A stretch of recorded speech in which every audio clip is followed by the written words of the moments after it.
ओम सदाशिव समारंभां शंकराचार्य मध्यमाम् अस्मदाचार्य पर्यन्तां वंदे गुरु परंपरां। वाक्यकारं वररुचिं भाष्यकारं पतंजलिं पाणिनिं सूत्रकारं च प्रणतोऽस्मि मुनित्रयम्। सर्वेभ्यो नमो नमः। मित्रों, कल हमने ये तालव्य शकारांत शब्दों को पढ़ा था। उसके लिए बस एक वन स्लाइड, जिससे कि आप जान सकें कि आपने क्या क्या पढ़ा है, उसके लिए ये वन स्लाइड दी गई है। और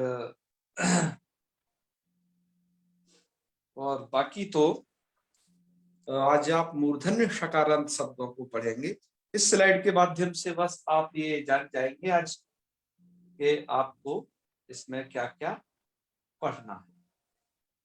तो चलिए क्या प्रारंभ करते हैं। अब तो ये सकारांतों के भेद आपने कल जान लिए थे। इसमें तादृश की तरह कुछ चले थे रूप, कुछ विष की तरह चलेंगे, कुछ नस की तरह, कुछ घृतस्पृश की तरह। ये भेद आप पढ़ चुके हो। बस आप लोगों के पुनः सूचनार्थ के सकारांतों में इतनी टाइप हैं, ये बताने के लिए स्लाइड को बनाया गया है। चलो खैर अगले चलते हैं। आज हमें जो शब्द पढ़ने हैं वो दधृष से आरंभ होंगे। आज हम सभी मूर्धन्य शकारांत शब्दों को पढ़ ही लेंगे। चलिए आरंभ करें दधृष से, मतलब यहां से। आपकी जैसा इसमें देख पा रहे होंगे स्लाइड में कि यह दधृष शब्द मूर्धन्य शकारांत है और क्विन प्रत्यय से निष्पन्न है। अच्छा, सबसे पहले तो आप ये बात जान लीजिए, जब ये मूर्धन्य शकारांत शब्द है तो यहाँ पर वृश्च भृश्च की तो छुट्टी हो जाएगी, क्योंकि वो सूत्र तालव्य को मूर्धन्य में बदलता था। ये तो ऑलरेडी मूर्धन्य शकारांत है, यहाँ तो वो प्रवृत्त होगा ही नहीं। पर ये क्विन प्रत्यांत है, तो जब कोई शब्द क्विन प्रत्यांत यहाँ आएगा तो वहां पर बस कुत्व कार्य बढ़ जाएगा कुन प्रत्यय से कु द्वारा। और जब कोई शब्द क्विन प्रत्यांत नहीं होगा इन शकारांतों में, तो वहां पर कुत्व कार्य नहीं होगा। बस इतना सा अंतर पड़ेगा। इस अंतर को आप जाने रहे। चलिए हम रूप बनाना प्रारंभ करते हैं। आपके मूल में दिया गया है दधृक, दधृग, दधृषौ और दधृग्भ्याम। बस इतने सारे रूप, क्योंकि वो दर्शा दिए। दरअसल दधृक और दधृग दे करके ही मूलकार ने ये बता दिया जी हमने यहाँ पर कुत्व किया है क्विन प्रत्यय से कु द्वारा, क्योंकि क्विन प्रत्यांत है। तो ये रूप बनते कैसे हैं, ये एक बार झांक लेते हैं। आप इन सब को जानते तो हो कैसे बनते हैं। तो दधृष और सु का सकार का हल्न्यादि लोप कर देना, उसके बाद सीधा झलाम जसुनते लगा देना, तो दत्त शकार को डकार दृढ़। अब जस्तु के बाद आपको कुत्व करना है, ये ध्यान रखिए, क्योंकि वो उसके प्रति असिद्ध है। इस कारण से इसकी बारी यहां आया करेगी। जब आप जस्तु कर लिया करोगे तो कुत्व कर दिया कर, ये प्रक्रिया है, इसको स्मरण रखना है। तो अब कही आपने कुत्व, तो डा को क्या होगा ग है, क्योंकि ट ठ ड और इधर क ख ग, कुत्व में तीसरे नंबर का है ग, तो वो कर देना है। तो दधृग, अब वावसाने से वैकल्पिक चर तो करना है, तो क को बदलेगा ग में। तो जी क्या हो गया, ये षड्ग का हो गया कि नहीं, हो गया जी। तो ये रूप बन जाएंगे दो, दधृग दधृग, दधृषौ दधृषः। और संबोधन में भी वही दधृग दधृग दधृषौ दधृषा, द्वितीया में ददृशम ददृशौ ददृशा, तृतीया दधृषा। और यहाँ पर तो केवल जस्त्वम होगा और कुत्वम होगा बस। ठीक है, वावसाने नहीं लगेगा। तो दधृग्व्याम दधृग्वी दधृषे दधृग्व्याम दधृग्व्या दधृषा दधृग्व्याम दधृग्व्या दधृषा दधृषु दधृशाम दधृषी दधृषो हो और दधृक्षु। ये रूप बन के तैयार होंगे। दधृक्षु को भी थोड़ा लिख दिया है आप लोगों के समझाने के लिए, क्योंकि आप पिछले हर बार ये आप समझ चुके हो कि कैसे कैसे प्रक्रिया होती है। फिर भी हम जब नया दिन आता है कोई, फिर भी आप लोगों के लिए इस प्रक्रिया को जरूर लिखते हैं कि आपको ये भूल ना जाए, कैसे भी आपके चित्त में स्थिर हो जाए, इसलिए फिर से लिखते हैं उसको। ठीक है, तो चलिए जी कैसे है। दधृसु, जलन सुनते लगाना है, पद के अंत में जलों को जस, तो दधृ सु ऐसा बनेगा। फिर क्या करिए कि दधृ ग सु, मतलब कुन प्रत्यय से कु लगाना है, तो दधृगसु, खरीचा लगाना है, चर्त हो जाएगा। ये दो गलती से लिखा रह गया है भाई जी, है, इसको हटा लेना। यहाँ पर दो का कोई चक्कर नहीं है, यहाँ तो एक ही रूप है। तो दधृग सु, और इसके बाद कर दीजिए आप खरीचा से प्रथम अक्षर दधृग सु, और आदेश प्रत्ययों से इन और कवर्ग से परे। तो कवर्ग अब है दधृक में, जब आपने चर्त कर लिया तो इसको मूर्धन्य शकार कर लेना दधृकशु, और क्षत्व कर देना दधृक्षु। ठीक है ना, प्रक्रिया सही है ना, बाकी तो उस दो को छोड़ करके ठीक है, चलो ऐसे करके रूप बनेगा। ये दधृष शब्द आपका समाप्त हो गया, इतना ही था ये, है ना। दधृष का मतलब क्या होता है जी, श्याम सुंदर जी? जी बड़े भैया, दधृष का मतलब देखना पड़ेगा क्या है। पुस्तकों में लिखा हुआ है कि तिरस्कार करने वाला जी है। आप देखा करो, इसलिए तो हम आपसे पूछते हैं, हर एक चीज थोड़ी ना लिखते हैं, कुछ काम आपके आज लिए भी देते हैं। आज बड़े भैया टाइम नहीं मिल पाया तो आगे का देख नहीं पाया। अरे किताबिया रखा करो बगल में, तुरंत बता दिया ये रहा। हाँ ये गोरखपुर वाली रहती है। हाँ हाँ, ना चलो अच्छी है, ये भी रूप देते हैं, ये भी रूप मतलब उनके संस्कृत में लिखते हैं कि शब्द का क्या अर्थ है, मैंने इसको देखा है बहुत। ठीक है ना, जी जी जी चलिए आगे बढ़ते हैं। दधृष के बाद अब जो नंबर आता है वो आएगा रत्नमुष का, है ना। तो रत्नमुष ये रहा। अब रत्नमुष में क्या स्थिति है कि ये है मूर्धन्य शकारांत, लेकिन ये क्विन की बजाय क्विक प्रत्यांत है। आप यहाँ देख रहे हो ना, ये इनको हम क्यों लिखते हैं, ये क्विन प्रत्यांत क्विक प्रत्यांत, बस थोड़ा ये बतलाने के लिए कि यहाँ पर ये कुत होगा, यहाँ नहीं होगा, इतनी सी समझ के लिए लिखते हैं। और बाकी क्विन और क्विक प्रत्यय का जो स्पेशल प्रकरण है वो तो कृदंत में आएगा ही, जिससे आप समझ सकोगे कि कहाँ हमें क्विन लगाना है, कहाँ हमें क्विक प्रत्यय लगाना है। ठीक है, जी तो जी आइए, यहाँ पर आपकी लघु सिद्धांत कौमुदी के मूल में, चाहे वो गीता प्रेस की पुस्तक हो या पुरानी खेमराज श्री कृष्णदास जी की बंबई छापे की पुस्तक हो, उनमें जो है रत्न मुशौ रत्न मुढ़भ्याम इतना ही मात्र लिखा है। जी तो लेकिन कुछ पुस्तकों में, जैसे भेमी व्याख्या हुई, या वो कनकलाल ठाकुर जी की चौखंबा से प्रकाशित वो बिहार का संस्करण हुआ, तो उन पुस्तकों में ये इतना और दिया हुआ है रत्नमुट रत्नमुड। हमें भी ये लगा कि नहीं, ये होना ही चाहिए, क्योंकि हर जगह प्रथमा का रूप दे करके तब आगे थोड़े से बता देते हैं। तो अतः हमने उसको कोष्टक में लिख दिया बाकायदा कि ये रूप, ये मतलब ये शब्दावलियां होनी चाहिए, तो उतनी जोड़ लेना यदि आपकी पुस्तकों में नहीं। ठीक जी है, क्योंकि हम आपको पता ही है लघु सिद्धांत कौमुदी ही नहीं मात्र पढ़ा रहे, बल्कि इस ग्रंथ का विधिवत संपादन भी कर रहे हैं लगातार, कि जहां जी जहां जो इसमें न्यूनताएं हैं और जो कि थोड़ा होना चाहिए तो और अच्छा हो जाएगा, तो उसके लिए कार्य किया जा रहा है। चलो आगे बढ़ते हैं। अब रत्नमुट ये बनाना आपके लिए बहुत इजी है, क्योंकि आप यहाँ देख रहे हो रत्नमुष शब्द है। आपको सबसे पहले क्या करना है, जस तो करना है ना। तो जस तो हो जी जाएगा क्या, ड, दा शकार को डकार होता है, ये प्रक्रिया आप जान चुके हो, हम यहाँ लिख नहीं रहे, आपके जी माइंड में लिख रहे हैं हम डायरेक्ट, उसको आप माइंड में लिखे। जी तो उसको डकार कर दिया, तो रत्न मुष, और शा को ड, रत्न मुड। और जो आप सू का सा लाए थे उसका आप लोप कर चुके हो, हल्ग आदि सूत्र लाए, उसको हम नहीं कह रहे, क्योंकि वो तो होता ही है जी, उसको कई बार बता दिया। अब जी कोई बहुत प्रसिद्ध चीज को बार बार थोड़ी ना बताया जाता है ना, जी उतना आप जान गए हो। अच्छा, अब तो यहाँ कुत्त तो होना नहीं है, आप जानते हो, क्योंकि ये कोई क्विन प्रत्यांत नहीं है, सो क्विन प्रत्यय से कु लगेगा। तो इसलिए अब यहाँ क्या कर लीजिए, आप सीधा वैकल्पिक चर तो कर लीजिए वाव आसाने द्वारा। तो क्या बन जाएगा, रत्नमुट रत्नमुड, और बनाते चलिए जी, आपके सामने पूरी प्रक्रिया पहले की तरह है। रत्नमुषौ रत्नमुषा हे रत्नमुट हे रत्नमुड हे रत्नमुषौ हे रत्नमुषः, ठीक है।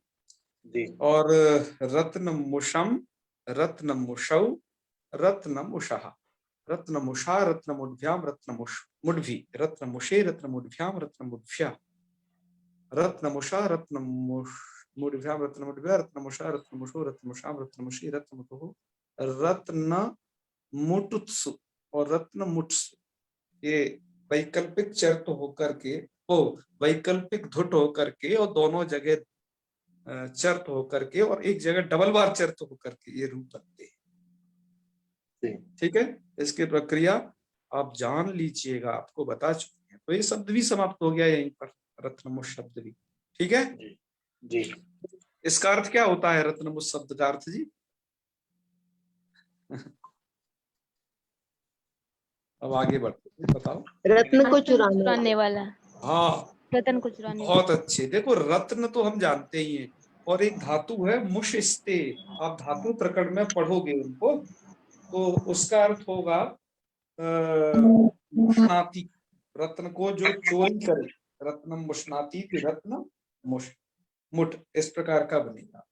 चलिए, इसके बाद एक बहुत ही फेमस शब्द जिसके बारे में हम पहले भी कह चुके हैं, अब वो आ गया सश, मूर्धन्य शकारार्थ है। अब आप जिसको आप जब पढ़ते हो ना, एकम द्वे त्रीणि चत्वारि पंच षड, आप ये वाले रूप पढ़ते हो, वहां षड बोलते हो या सट बोलते हो, ठीक है। तो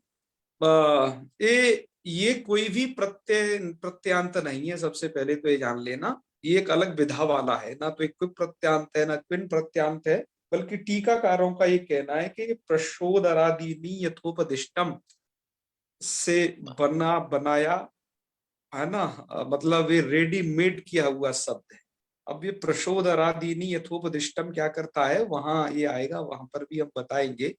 इसका मतलब यही होता है प्रशोदरादीनी यथोपदिष्टम, कि जो शब्द जैसे हो उन्हें वैसे ही रूप में साधु मान लेना चाहिए, ठीक है ना।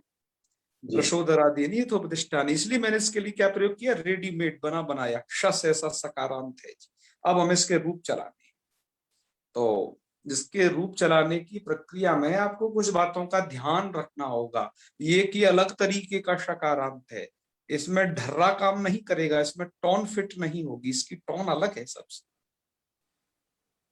तो अब इसमें सबसे पहले तो ये जानना कि ये जो है शस शब्द है, ये शांत है और संख्यावाचक है। तो एक सूत्र आप पढ़ाए हो और शायद भूल भी आए हो, षणांता षट, अतः हमने यहाँ लिख भी दिया है उसको, यहाँ पर षणांता षट सूत्र, इस द्वारा इस सूत्र की, इस शस शब्द की क्या होती है, सट संज्ञा हो जाती है। और सट संज्ञा जब हो जाती है तो उस संज्ञा प्रयुक्त कुछ कार्य भी यहाँ पर होते हैं, ठीक है ना। तो वो कार्य कौन कौन से हैं, आइए उन पर हम अब चर्चा करते हैं। तो सबसे पहली बात ये जान लीजिए चर्चा करने से पहले कि ये शब्द बहुवचनांत है, नित्य बहुवचनांत है, क्योंकि छह तो भैया छह ही है, बहुत ही है, कोई एक दो का तो मतलब ही नहीं। तो ये बहुवचनांत है। रूपों की सिद्धि कैसे होनी है, क्या प्रक्रिया होनी है, आइए। शस शब्द है, आप जस लाइए या सस लाइए, दोनों का रूप एक ही जैसा बनना है। हमने हमेशा की तरह उसके अनुबंध को हटा करके लिखा है यहाँ पर शस अस, ठीक है। ये जस का अस समझ लीजिए, चाहे सस का अस समझ लीजिए।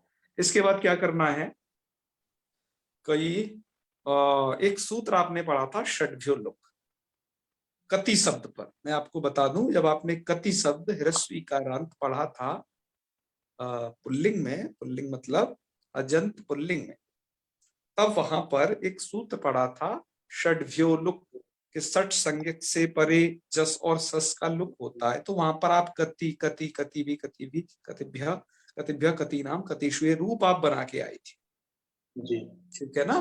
तो यहाँ पर भी जो मतलब जिस शब्द की यदि षट संज्ञा हो जाती है तो षट संज्ञक से परे जस का लुक हो जाता है। अब ये शब्द चूंकि मूर्धन्य षकारांत है, संख्यावाचक भी है, अतः षट संज्ञा हो जाएगी। षट संज्ञा हो जाएगी तो षट संज्ञा प्रयुक्त लुक हो जाएगा। षट लुक के द्वारा किसका लुक होता है? जस और सस का। ठीक है, तो चला गया जी, भाग गया। तो शस इतना ही मात्र बचा। अब क्या करना है आपको? वही झलाम जसोमते पद के अंत में झलों को जस करिएगा। तो ड कर दिया तो श ड, और ये और फिर वापस आने लगना ही है, दोनों भाई भाई है।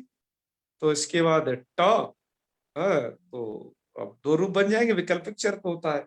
तो एक बार ट एक बार ड, तो दो रूप बनेंगे, षट षट। इनका संबोधन होता नहीं है, क्योंकि ये तो संख्यावाचक शब्द हैं आपके जो है। तो ऐसा नहीं कोई कहता छह इधर आओ, तो छह मतलब वो जो है वो संख्या को कह रहा है, ऐसे कोई बुलाता नहीं है, तो इसका संख्यावाचक नहीं होना है। ठीक है, छह कैसे आएगा? वो तो उसको कह रहा है, सठ तो संख्या को कह रहा है जी। तो चलिए, इनका संबोधन नहीं होगा। आगे बढ़ते हैं। आगे अब षड भिस, तो षड भी बना लेना। क्या हो जाएगा? शकार को जस्त हो जाएगा, सिर्फ डकार बस, चर्त वगैरह तो कुछ होना नहीं है, क्योंकि ना तो खरे ना अवसान है। जी। ऐसे ही आपको सडभ्य बना लीजिए। ठीक है जी। हाँ, अब आगे आम विभक्ति में फिर उखाड़ पछाड़ है, अतः उसका रूप हमने इधर लिख दिया है। मूल में भी इसका रूप बनाया है षडनाम। ठीक है, ये सरनाम आप पहले बना आए हो, पहले आपको ध्यान हो, जब आपने संधि पढ़ी थी तो हल संधि में एक सूत्र पढ़ा था, न पदांता टोर अनाम, तो अनाम में ही उसका सरनाम बना दिया था। याद है ना आपको संधियों में? तो आपके संधियों का ही रिवीजन चल रहा है लगातार। व्याकरण क्या है? व्याकरण सिर्फ संधि है। आप देखो, संधि तो धुआंधार किए जा रहे हो और आगे देखते जाओ। ठीक है, तो ये हुआ कि शस आम, षडांता सट से सट संज्ञक है ये है। तो जब सट संज्ञा हो जाएगी तो सट संज्ञा प्रयुक्त एक कार्य और हो जाता है आम में, षट चतुर्भ्यश्च, ये वाला कि सट संज्ञक और चतुर शब्द को आम में नुडागम हो जाता है। तो ये शस शब्द तो था तो मूर्धन्य शकारांत, पता है रस्व नद्यापो नुट, जो बहुत ही फेमस सूत्र है नुट करने के लिए, उस सूत्र के द्वारा नुट प्राप्त नहीं था। जी। किंतु इस शब्द की हो चुकी है षट संज्ञा। षट संज्ञा होने के लिए दूसरा जो कम प्रसिद्ध सूत्र है षट चतुर्भ्यश्च, इस सूत्र द्वारा नुट यहाँ पर हो जाएगा, क्योंकि वो षट संज्ञक को करता है। षट संज्ञक से पर्याम को नुट, या चतुर शब्द हो, तो आपने चतुर्नाम में भी कर लिया था इससे, वो तो आप पढ़ाए हो। अब यहाँ पर षट संज्ञा प्रयुक्त नुट कर दिया। नुट कर दिया तो शस नाम, ऐसी स्थिति हो गई, आम की बजाय नाम। अब आपको क्या करना है? अब तो नाम अजादी विभक्ति नहीं रही, ये तो भैया हलादी विभक्ति हो गई। अतः हमने आप लोगों के स्मरणार्थ लिख दिया पद संज्ञा। पद संज्ञा का मतलब ये है, कभी यहाँ पर भी स्वादिष्ट सर्वनाम विस्थापन करके पूर्व जो है ये शस, ये पद संज्ञक हो जाएगा। पद संज्ञा का फायदा क्या है? इसका क्या इससे बेनिफिट होगा? उसका ये से लाभ होगा कि एक सूत्र है झलाम जसोमते, पद के अंत में जी जब झल हो तो उसे जस कर देता है। तो इस शकार को उसने जस कर दिया, ड कर दिया, तो स्थिति बन जाएगी षड नाम। ठीक है जी। और जो ये स्थिति बन गई झलाम जसोमते वगैरह लगने के बाद ये षड नाम, यहीं से हमने वहां पर आपको पढ़ाना स्टार्ट किया था न पदांता टोरनाम के नीचे। जी। इतना ही संधि विच्छेद करके, मतलब आधी प्रक्रिया गायब कर दी थी, क्योंकि आप उसे समझते नहीं था उस समय। अब पूरी समझ जाओगे कि आम विभक्ति का रूप। तो षड नाम, अब क्या करना है आपको? देखिए, न पदांता टूर्नाम सूत्र निषेध नहीं कर पाएगा इष्टुत्व का, क्योंकि उसमें अनाम लिखा हुआ है, नाम भिन्न को करता है, ये तो नाम ही है, तो यहाँ पर तो इष्टुत्व हो जाएगा। तो पहले हम इष्टुत्व करेंगे। इष्टुत्व क्या होगा जी? इष्टुत्व होता है एक साइड में तवर्ग हो और एक साइड में टवर्ग, मतलब किसी भी साइड में हो, एक साइड में तवर्ग एक साइड में टवर्ग, और वो स भी देख लेना, स भी हो एक साइड में है, शॉर्ट जैसे कोई भी एक। तो यहाँ पर तो एक साइड में आप देख रहे हो डकार है जो कि टवर्ग है, दूसरी साइड में देख रहे हो नकार है जो कि तवर्ग है। तो करना क्या है? हमेशा तवर्गों को टवर्ग कर डाला आपने, तो नाक को नाक हो जाएगा, क्योंकि थ थ द ध न ये पांचवा है, उधर ट ठ ड न ये पांचवा है, कर दिया। जी तो स्थिति बन जाएगी षड नाम। अब क्या करिए? षड नाम एक वार्तिकम आपने पढ़ा था, यरो नुनासिके नुनासिको वापर। वो वार्तिकम ये कहता है, यरुनासिक नुनासिको में उसको पठित है कि पदांत अर्को अनुनासिक होता है, अनुनासिक आदि प्रत्यय के परे रहते। तो अनुनासिक आदि प्रत्यय परे है नाम, क्या अनुनासिक आदि में, क्योंकि अनुनासिक है, ये मगर नाम नासिका च, जिनका नाक से उच्चारण होता है वो अनुनासिक ही होते हैं। तो क्या हो जाएगा? उस डकार जो दिखाई दे रहा है ना, उस डकार को बदल हो जाएगा ना, क्या हो जाएगा यहाँ पर? ये अनुनासिक, वो क्या कर दिया? यरुनासिक अनुनासिको वासे अनुनासिक कर पदांतियर को, तो डा को हो जाएगा क्या? डा हो जाएगा। तो ना अनुनासिक है, क्यों? नकार का उच्चारण स्थान क्या है? नासिका है ना, तो डा को कर दिया ये ना, तो क्या बन जाएगा? शरणाम। तो ये प्रक्रिया आप जानते थे इसमें से, हमने फिर भी द्वारा बता दी कि कहीं भैया भूल ना गए, इसलिए।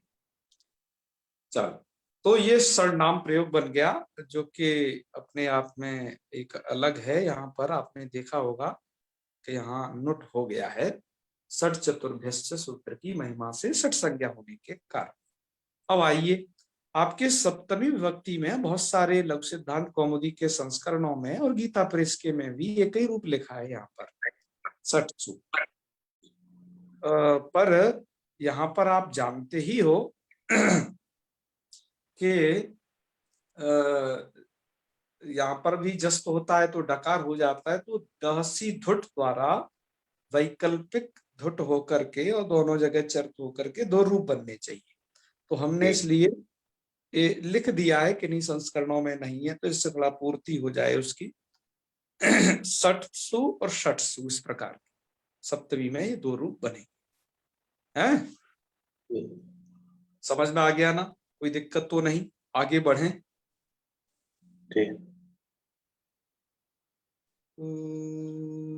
क्या है, इन्होंने क्या पूछा? सरनाम में पद में श और र होने पर भी ना को ना होता है।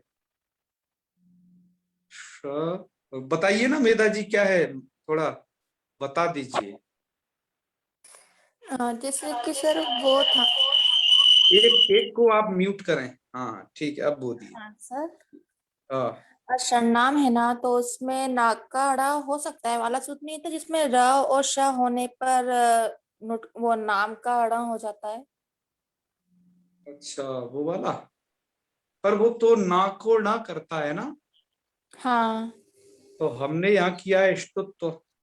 उष्टुत्व से किया है, और वो सूत्र मुझे याद नहीं आ रहा, पर उसमें अटकुपांगवायपी है। मतलब हाँ आपका सर, मैं हाँ प्रश्न ठीक है। समझ गया, मैं आपका प्रश्न हाँ समझ सर, गया।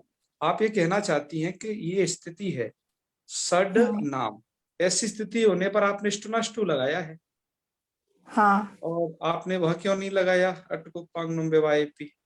हाँ सर, तो इसका ये है कि वो सूत्र करता है रेफ और शकार से परे। शकार इधर बैठा हुआ है, ड से पहले श इधर, हाँ और सकार के बाद अब सभी व्यवधानों को आप चेक कर लेना से।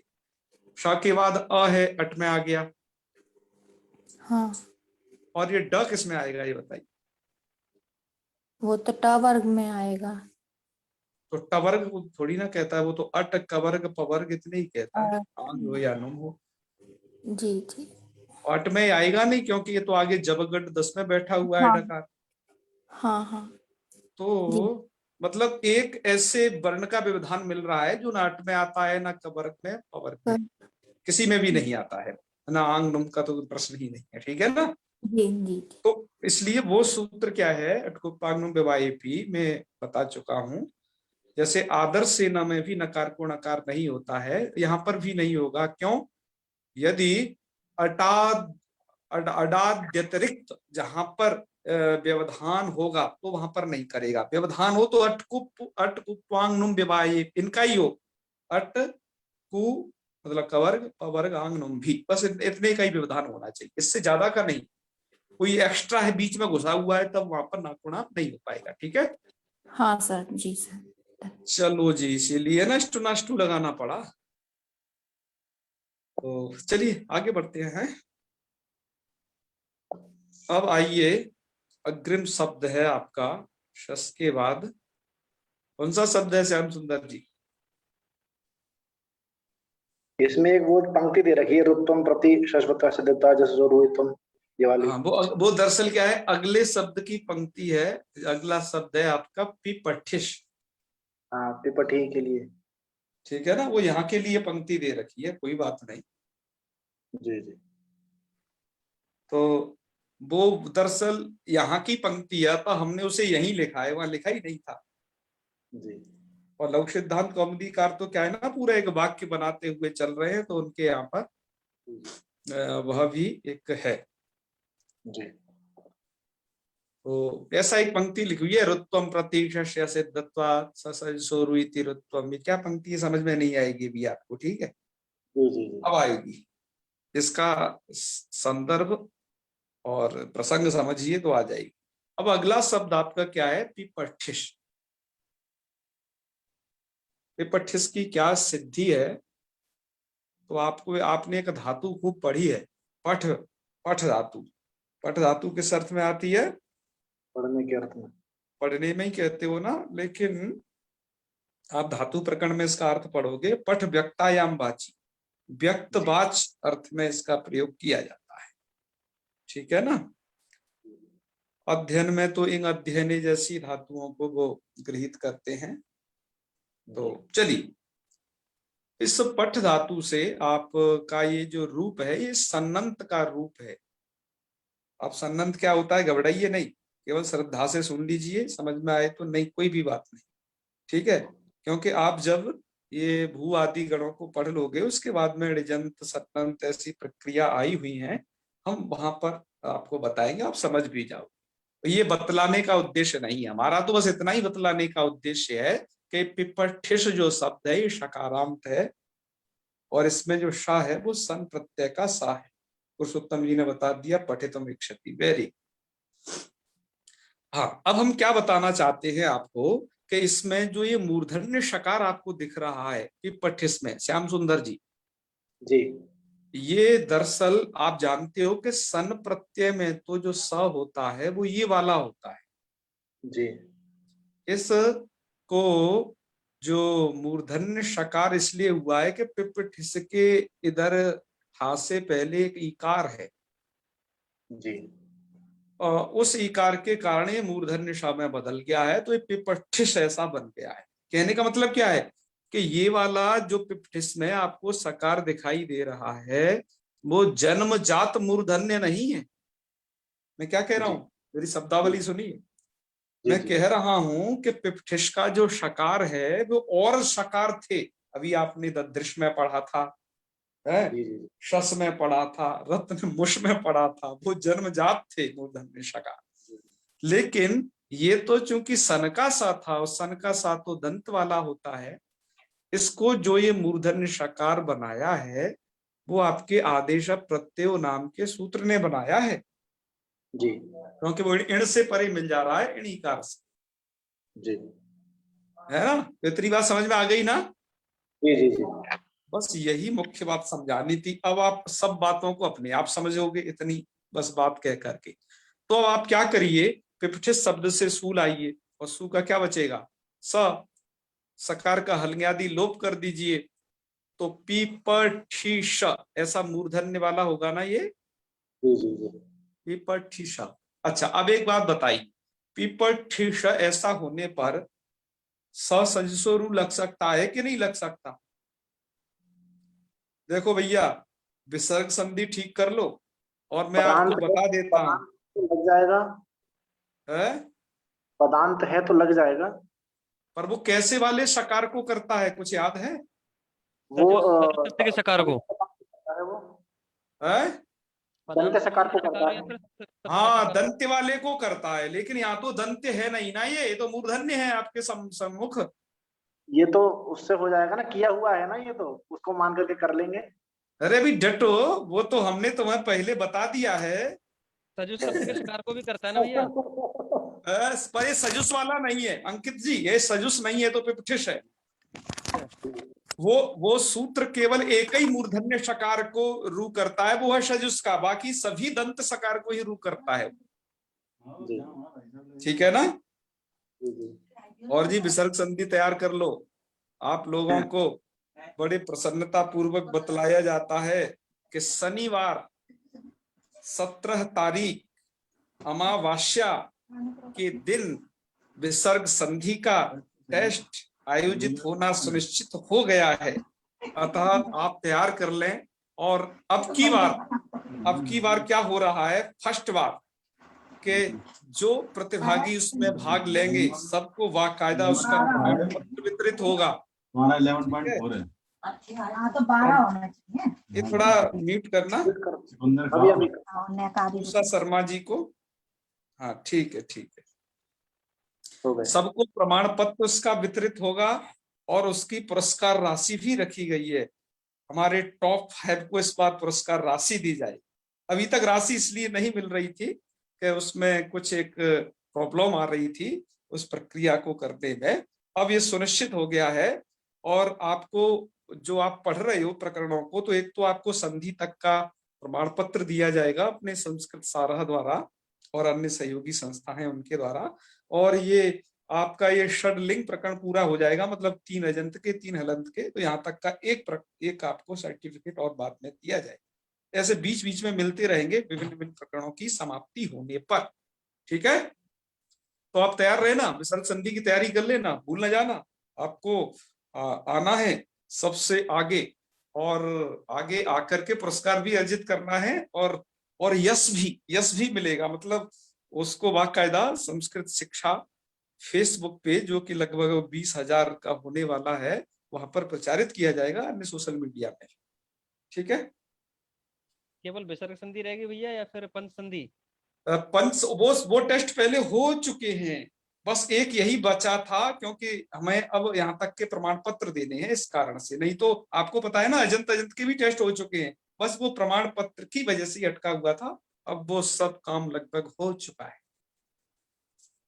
तो विसर्ग संधि को आपको जी ठीक करना है, ध्यान रखना। ठीक है और वीडियो द्वारा से देख लेना, सब पड़ी हुई है बाकायदा अपने ही ग्रुप पर। और एक बात और सुन लेना, जो पढ़ाया है वही पूछा जाएगा। ठीक है, हाँ चलिए आगे बढ़ते। अब जी आगे स्थिति ये है कि आपने पिपठिष ऐसा कर लिया और सकार का हलियादि लोप कर दिया। अब जो ये मूर्धन्य शकारा है, इस मूर्धन्य शकार को सजसो रू लग ही नहीं सकता है, क्योंकि वो तो पदांत सकार में लगता है, तो दंती वाले में लगता है। इस वाले सा को ही वो रू बनाता है। जी जी ठीक है जी। तो अब भैया क्या किया जाए, करना कुछ नहीं है। अब ये ऊपर वाली पंक्ति अब पढ़ो श्याम, देखो क्या श्याम सुंदर जी अब समझ में आ जाए। जी जी, लिखा हुआ है यहाँ पर कि ऋत्वम प्रति शत्वस्या सिद्धत्वात् सजुषो रू इति ऋत्वम, है ना। मतलब क्या कहा जा रहा है वो सुन लीजिए। ये कहानी ये है, समझ में आ गया होगा वैसे मुझे कुछ तो। हाँ, कहने का मतलब यह है कि ऋत्वम प्रति, ऋत्व के प्रति, तो ऋत्व विधायक सूत्र कौन है, सजसो रू। तो भैया इसका फोन नंबर चेक कर लो कि ऋत्वम प्रति शत्वस्य सिद्धत्वात्, जो शत्व है अर्थात वो आदेश प्रत्ययों के द्वारा जो मूर्धन्य शकार हुआ है वो असिद्ध हो जाएगा। असिद्ध कैसे क्या होगा, अब असिद्ध कैसे हो जाएगा वो देखो कि सजसो रू है 8 3, अरे यार एक गड़बड़ी हो गई, इसका हम फोन नंबर नहीं चेंज कर पाए, आदि सब प्रत्ययों वाला ही डल गया है। ठीक है, 8 आदि सब 67 प्रत्ययों का तो आप देख लीजिए 8-3-59 है। 8267 है सर शुरू का। हाँ बिल्कुल, इसका फोन नंबर चेंज करना जल्दी में भूल गए। इसका है 8267। ठीक है, जी 8267 भैया ठीक कर लेना इसे है। जी चलो अरे 66-67 जो हो, एक काज से कुछ नहीं होता रे। वो सूत्रों के दरअसल ये योग विभाग के कारण कुछ एक आध संख्या इधर हो सकती है, बाकी वही सीक्वेंस है। तो ये निश्चित हो गया कि ये वाला सूत्र पर वाला त्रिपादी है, ये पूर्व वाला त्रिपादी है। जी तो पूर्व के यदि पर वाला सिद्ध हो जाता है ना, जी तो आदेश प्रत्ययों के कार्य को ससजसो रू सूत्र देखेगा ही नहीं जी। जी तो जो आदेश प्रत्ययों के द्वारा की गए मूर्धन्य शकार को देखेगा ही नहीं, तो शत्वस्य असिद्धत्वात् असिद्ध होने से ससजसो रू द्वारा इस मूर्धन्य शकार को ही क्या हो जाएगा, रू हो जाएगा। और रू का आप जानते हो उकार चला जाता है, र ही बचता है। उपदेश अनुनासिक सिद्ध संज्ञा है उसकी। जी ठीक है, जी तो क्या होगा, रू हो तो जाएगा। इस मूर्धन्य शा को ही देखो इतिहास में पहली बार रू हो रहा है, क्योंकि वो आदेश प्रत्ययों के द्वारा किया गया था, वो सिद्ध हो जाएगा। ठीक है,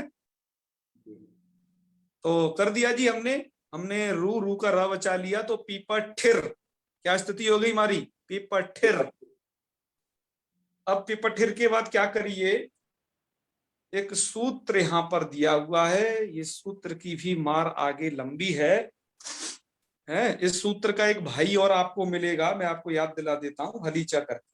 ये सूत्र करता क्या है, अच्छा ये सूत्र है क्या, इस सूत्र को बोलिए तो सही कोई विद्वान, कौन बोलेंगे। हाँ, अब अंकित जी बोलेंगे पहले। ऋभोरुपधाया दीर्घ इकाः। एक बार और बोली, मैं सुन नहीं पाया थोड़ा सा। ऋभोरुपधाया दीर्घ इकाः। अरे तो विद्वान आदमी है भाई। बहुत अच्छे। इसको बहुत सारे लोग अंकित जी ने जैसा उच्चारण किया है वैसा नहीं करते हैं, और हम भी नहीं करते थे बचपन में।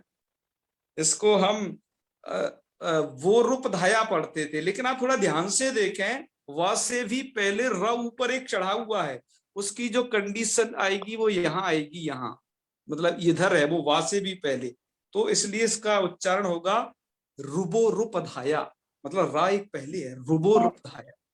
ठीक है जी, दीर्घ एका। बात आई ना समझ में? जी तो उच्चारण अच्छा पहली बार। जी, हाँ हाँ बताइए। ये रू पढ़ा जाएगा कि रा, खाली रा रवोर पढ़ा जाएगा? अब वो र चूंकि आधा है तो उसे हम थोड़ा जल्दी पढ़ेंगे कि उसमें कोई अच ना बोल जाए, इसलिए वो, इसलिए वो र के बाद सीधा वो आ जाए। ओके ओके, ठीक है ना? हाँ हाँ हाँ जी हाँ। हाँ, इसके उच्चारण को इसलिए बताया कि बहुत गलतियां करते हैं हमारे छात्र लोग, तो उसे ठीक कर लें। तो अब ये सूत्र करता क्या है वो देखिए, इसका करना महत्वपूर्ण है। सूत्र करता है, देखो रुबो में र और व दो चीज है, तो इसलिए यहाँ पर जो अर्थ किया गया, तो अर्थ किया गया है यहाँ पर कि रेफवांतयोर धातोरुपधाया, के धातु की धातु रूपधाया एक दीर्घ स्यात्, मतलब रेफवांतयो यही रुक जाएगी। रेफवांतयो पर क्या मतलब है कि रेफवांतयो हो और धातो हो, नहीं केवल रेफवांत्यो, रेफांत शब्द हो या वांत शब्द हो, ऐसा धातु, और उसका जो उपधा, तो हमारा पिपठिर ये क्या है, रेफांत है। पिपठिर है ना, ये रेफांत है, मतलब र अंत है। तो अब ये तो रेफांत मान करके प्रवृत्त होगा, आगे जहां व आएगा वहां वांत मान करके प्रवृत्त होगा। तो धातोरुपधाया, धातु का जो उपधा, उसके एक को दीर्घ हो जाएगा। तो धातु की उपधा में एक है इकार, अंतल से पूर्वण की उपधा संज्ञा होती है ना, तो र से पहले कौन है, पीपठिर का ह्रस्व इकार, उसको कर देगा ये दीर्घ। क्या करता है, इको दीर्घ, उस एक को दीर्घ कर देता है। तो जी हमने एक को दीर्घ अब कर दिया।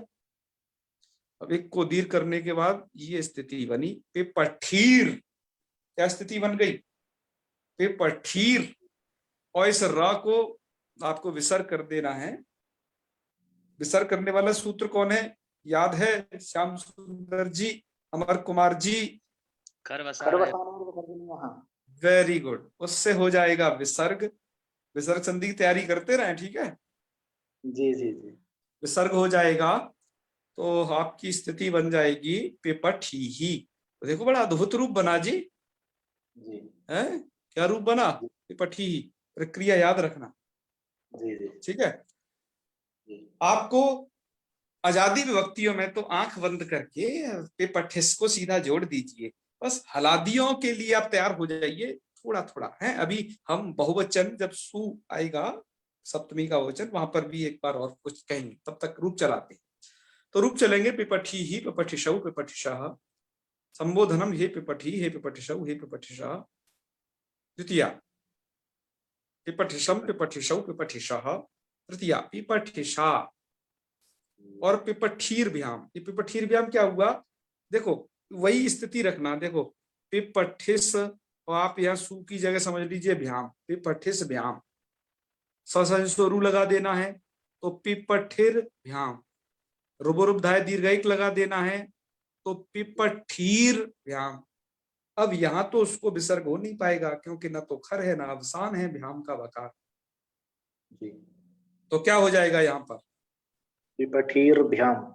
हाँ, तो इसलिए क्या रूप बन जाएगा, पिपठीर भ्याम। यस, पिपठीर भ्याम, पिपठीर भी। और चतुर्थी में पिपठिशे, पिपठीर भ्याम, पिपठीर भ्या। पंचमी में पिपठिशः, पिपठीर भ्याम, पिपठीर भ्या। षष्ठी में पिपठिशः, पिपठिशो, पिपठिशाम। और सप्तमी पिपठिशी, पिपठिशोः। अब सप्तमी में आपको थोड़ा आकर के ब्रेक लगा देना है। रूप कैसे बन रहे हैं इनको देख लीजिए पहले। स्थिति ये होगी सप्तमी की कि पिपठिश और आगे है सु, ठीक है जी? पिपठिस और सुप का सु। क्या करिए, सबसे पहले करना है सज सो रू ही लगाना है। लगा दिया, स्थिति क्या बन जाएगी, पिपठीर सु। और साथ में ही रुबोरुबदाय दीर्घायिका भी लगा देना है, ठीक है? तो पिपठीर सु, ठीक है? इतनी प्रक्रिया समझ गए, पिपठीर सु। अब क्या करिए जी, पिपठीर सु। अब यहां पर प्रश्न होता है कि क्या किया जाए, भैया प्राप्त क्या क्या है यहाँ कि एक तो देखिए अभी हाल फिलहाल में ही खर अवसाने और विसर्जनीय द्वारा खर और अवसान के परे रहते सु को खर परे मान करके ये पिपठीर का जो र है इसको विसर्ग प्राप्त है, ठीक है? विसर्ग प्राप्त है कि नहीं, तो खर परे है, पदार्थ रेफ है वो उधर, को विसर्ग प्राप्त है। पहली चीज, एक तो विसर्गों की प्राप्ति है, और दूसरा क्या है, तो दूसरा है तो विसर्गों की प्राप्ति क्या, चलो एक बार विसर्ग करके ही आपको दिखा देते हैं फिर आगे और बताते हैं। तो स्थिति क्या हुई, देखो पी प ठी ही और सु, ऐसा हो गया ना जी। ये तो विसर्गों की प्राप्ति थी। अच्छा दूसरी चीज क्या प्राप्त है यहाँ पर, पिप ठीर शु। अब यहाँ पर आपको सोचना है विसर्ग हो जाएगा और एक बार विसर्जनीय से सह भी लग, विसर्जनीय सह को रोक करके वो लग जाएगा वासरी, तो विसर्गों को कल्प से शकार हो जाता है क्योंकि सु का स है ना ये आगे, ये सर में आता है, तो ये आपने लगा दिया। तो स्थिति दूसरी क्या बन गई, पिप पिप ठीस सु। अब इन दोनों जगह पर ही देखो, चाहे पहली वाली जगह है चाहे ये वाली जगह, आदेश प्रत्यय लग सकता है क्या, मूर्धन्य शकार करने के लिए सु का जो सु का ऊ है, मतलब सु है ना ये पूरा लग जाएगा। आदेश प्रत्यय को सोचना है वो कब क्या करता है, इण और कवर्ग से परे, अपदांत आदेश के सकार को इण और कवर्ग से परे। तो आपका इण और कवर्ग से परे अपदांत आदेश के सकार को या प्रत्यय के अवयव सकार को मूर्धन्य आदेश होता है। तो यहां पर आदेश प्रत्यय श्याम सुंदर जी नहीं लग पाएगा, ठीक है। जी कौन सी जगह? यहां वाली जगह पे पठीर सु में आदेश प्रत्यय पहले नहीं लग सकता है। जी जी जी अतः यहाँ पर अब वो क्यों नहीं लग सकता है? क्योंकि इण और कवर्ग से परे करता है, सबसे पहली बात तो। जी अच्छा, अब यहाँ पर जो र है अंतिम में, वो ना इण है ना कवर्ग है। हाँ, जी उससे र से पहले ई, पिपठीर की ई जरूर इण है, लेकिन उसके बीच में तो र का व्यवधान है ना। जी जी जी तो आदेश प्रत्यय से तो मूर्धन्य शकार हो नहीं सकता था। जी पूर्व में का मतलब है कि खरबसाने और विसर्जनिया के लगने से पहले भी नहीं हो सकता था। अब बाद में देखो, अब ना बाद में भी नहीं हो सकता है, ठीक है, क्योंकि वही स्थिति है इण और कवर्ग से परे पदांत आदेश के सकार को, तो फिर इण और कवर्ग उसको नहीं मिलेगा, ठीक है, तो तब भी नहीं हो सकता है। अच्छा, अब ये सोच लो, क्या पिपठीस के, देखो दूसरी शंका करते हैं, क्या पिपठीस के सकार को हो सकता है कि नहीं? अब सू के सकार को छोड़ो, पिपठीस के सकार को, क्योंकि वो इण से परे वाला सकार तो मिल रहा है ना, जहां पर आपने वासरी लगाया है, जी जी जी कि यहां पर हो सकता है कि नहीं, अब ये सोचना है। तो कह रहे हैं भाई, बात वही है ना कि अपदांत आदेश के सकार को करता है वो, लेकिन यहाँ पर जो सकार है ये पद के ही अंत में आ गया। कौन सा? पिपठीस का। क्यों? क्योंकि यहाँ स्वादिष्ट सर्वनाम स्थाने करके पूर्व अर्थात प्रकृति ही पद संज्ञक है, आप जानते हैं। जी तो इसलिए नहीं हो पाएगा, क्योंकि वो अपदांत में लगता है, वही तो पदांत है, तो ना यहाँ पर हो पाएगा। तो आदेश प्रत्ययों की छुट्टी हो गई, जी हो ही नहीं सकता। अतः यहाँ पर एक सूत्र और रचना पड़ा पाणिनि जी को, वो सूत्र ये है, और आगे भी इसका थोड़ा एरिया ज्यादा है। तो क्या करता है? नुम विसर्जनीय सर्व्यवाएपि, ये भी सूत्र मूर्धन्य शकार करता है। जो काम आदेश प्रत्यय नहीं कर सकता पर ये कर सकता है। सूत्र का अर्थ क्या है वो देखिए। सूत्र ये कहता है कि एतैहि प्रत्येकम व्यवधानेपि। तो एतैहि भैया ये कौन है? एतैहि ऊपर देख लेना, नुम विसर्जनीय सर है ये, नुम विसर्जनीय सर सर भी ऐसे कर लीजिए, नुम विसर्जनीय और सर का व्यवधान हो, तीन में से किसी का भी हो व्यवधान। किससे परे? इण और कवर्ग से परे। पहले बीच में देखो, पहले तो इण और कवर्ग ही हो, क्योंकि इण को भ्याम की अनुवृत्ति तो इसमें भी है, इण को हो सूत्र द्वारा। तो इण और कवर्ग से परे मतलब पहले स्थिति ऐसी हो कि इधर बैठे हो, इधर बैठा हो आपका इण या कवर्ग कोई भी, और इसके बीच में इधर क्या हो कि इधर बीच में या तो नुम हो या विसर्जनीय हो या सर हो। विसर्जनीय का मतलब होता है विसर्ग, ठीक है, कोई और कुछ मत समझ लेना, ये पहले भी बता चुके हैं जब विसर्जनीय से सा पढ़ाया था।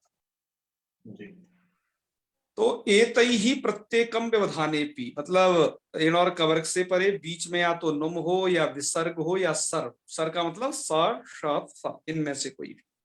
तो क्या हो जाता है? इनका व्यवधान रहने पर भी शस्य मूर्धन्य आदेश, जो दंत्य साकार है उसको जी मूर्धन्य आदेश कर देना चाहिए, ठीक है। तो ठीक है, हम मूर्धन्य आदेश कर देंगे। तो यहां पर तो क्या है, पहले वाले पिपठीषु में तो इण और कवर्ग से परे इण मिल गया, पिपठी का ई, पिपठी के ई के बाद मिल गए विसर्ग, तो विसर्ग का व्यवधान हो गया, और बाद में सु का सा, तो उसको मूर्धन्य आदेश कर दीजिए। तो स्थिति क्या बन जाएगी? पिपठीषु विसर्ग के बाद है, हो गया ना मूर्धन्य शकार।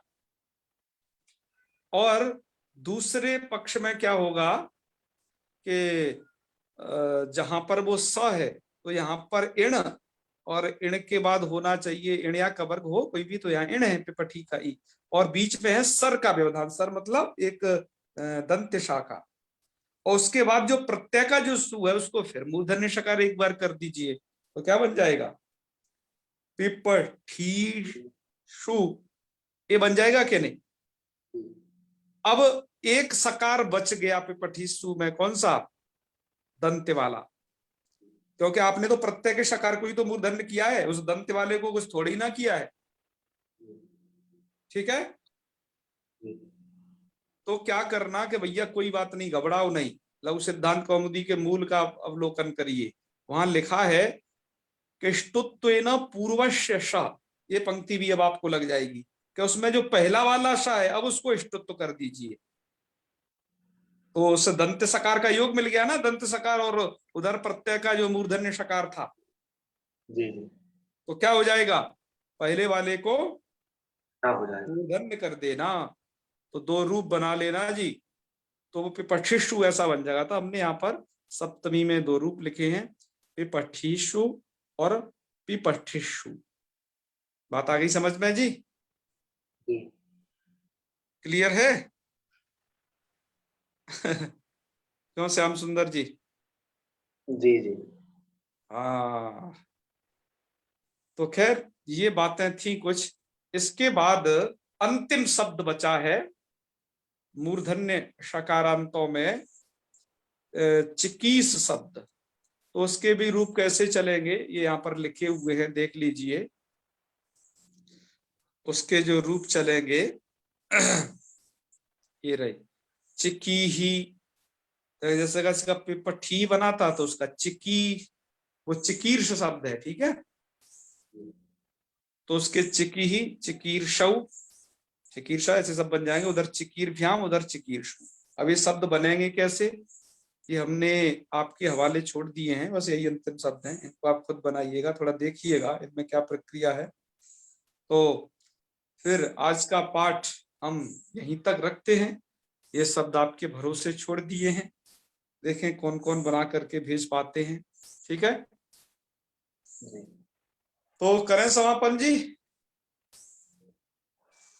आचार्य गगन जी करें।